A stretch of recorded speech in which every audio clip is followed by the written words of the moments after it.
বর্তমানে আমার টুকুস কোথায় ঘুমায় আপনারা দেখবেন। ওই যে কান দেখা যাচ্ছে, এই যে মুখ দেখা যাচ্ছে। ও হচ্ছে আগে ও ছোটবেলা থেকেই কেন যেন নিজেকে খুব সেফ রেখে ঘুমায়। ও কেন যেন নিচে শোয়া বা কোনো মানুষের কাছে শোয়াটা সিকিউর ফিল করে না, খুব একটা সিকিউর ফিল করে না। তো এই জন্য ও কোনো দিনও নিচে শোয় না। ও হচ্ছে দেখবেন, আপনাদেরকে আমি দেখিয়েছি, ও আলমারির মাথায়, ড্রেসিং টেবিলের মাথায়, শু র্যাকের মাথায়, এরকম আর কি উঁচু জায়গায় ঘুমায়।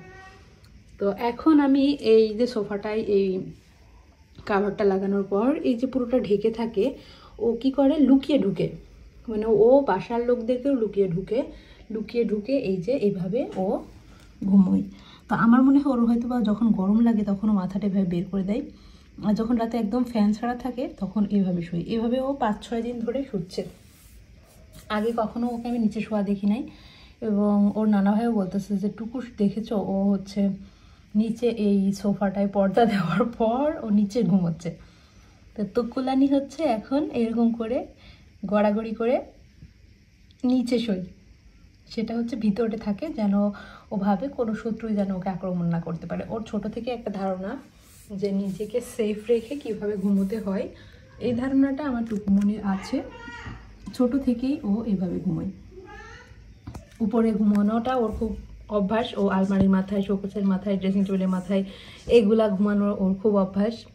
তো হঠাৎ করে ও হচ্ছে এইভাবে ঘুমোচ্ছে ইদানিং। আমি 5 দিন লক্ষ্য করছি, কয়েকদিন ঘুমোবে জানি না।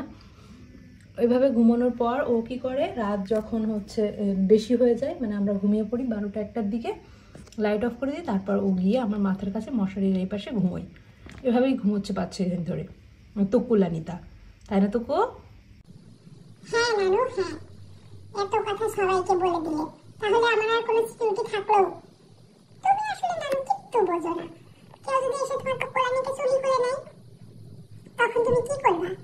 তখন কি আমার সিকিউরিটি থাকলো? আমি কই কই ঘুমাই তুমি সব ডিটেলস বন্ধুদেরকে বলে দিলা। সবাই আমাকে এমনি প্রেমের প্রস্তাব দেয়, ভালোবাসার প্রস্তাব দেয়, বিয়ে করার প্রস্তাব দেয়। এগুলোর মধ্যে যদি কেউ আমাকে চুরি করে নিয়ে যে বেঁচে দেয়, কিডনি বেঁচে দেয়, আইফোন কেনে, তখন তুমি কি করবা? সবাইকে তো বলে দিলে যে টুকুলানি কোথায় ঘুমায়, এখানে তো লুকোনো জায়গায় ঘুমাতো, সেই লুকোনো জায়গাটাও তুমি একবারে ফাঁস করে দিলা। নানুর এত বুদ্ধি কম কেন বন্ধুরা, তোমরা বলো তো? আমার নানুর মাথায় কি একটু বুদ্ধি নাই? আমি একটু লুকিয়ে লুকিয়ে ঘুমাতাম, সেই জায়গাটা ফাঁস করে দিল। এই যে সেই জায়গাটা ফাঁস করে দিল। কেমনে তাইলে বলুন? আমি তাহলে আমার সিকিউরিটিটা কিভাবে মেনটেন করবো? আমি এরকম এই যে পর্দা দিয়ে ঢাকা থাকে দেখে আমি এই সোফার নিচে এখন একটু ঘুমানো প্র্যাকটিস করছিলাম, যেন কেউ না দেখতে পারে। কিন্তু নানুমণি সবাইকে বলে দিল, সেটা ভালো লাগে না। ঠিক আছে বন্ধুরা, তোমরা ভালো থাকো, সুস্থ থাকো, নানুমণির মাথায় যেন একটু বুদ্ধি হয় সেই দোয়া করি সবাই। আল্লাহ হাফেজ।